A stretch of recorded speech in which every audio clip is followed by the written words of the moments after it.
బుద్ధునోడు కూడా అట్లా మాట్లాడాడు. అవే అంటున్నా, అందుకే అంటున్నాను వాటిని మూర్ఖత్వమా అజ్ఞానమా, దానికి పరాకష్టంగా దానికి కొత్త పదం ఏం లేదు. ఇప్పుడు వెతకాలి, ఇప్పుడు ఏమైనా ఉంటే ఈయన కొరకే వెతకాలి ఇంకో పదాన్ని.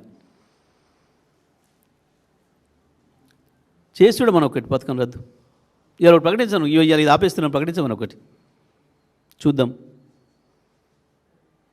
జూబ్లీహిల్స్లో ఓడిపోయేది ఖాయం కాంగ్రెస్, తెల్లారే చూస్తాం ఎన్ని పథకాలు రద్దు చేస్తాడో. పనికి మాలిన మాటలు, చేతగాని మాటలు, ఒకటి మాట మీద నిలబడే లక్షణం లేదు. ఎవడో మాట్లాడతాడు అట్లా, గంత పెద్ద బాధ్యతలు ఉన్నోళ్ళు.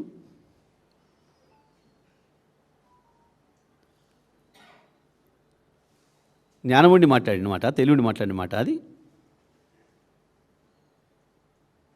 మూర్ఖత్వం, అహంకారానికి పరాకాష్ట అది.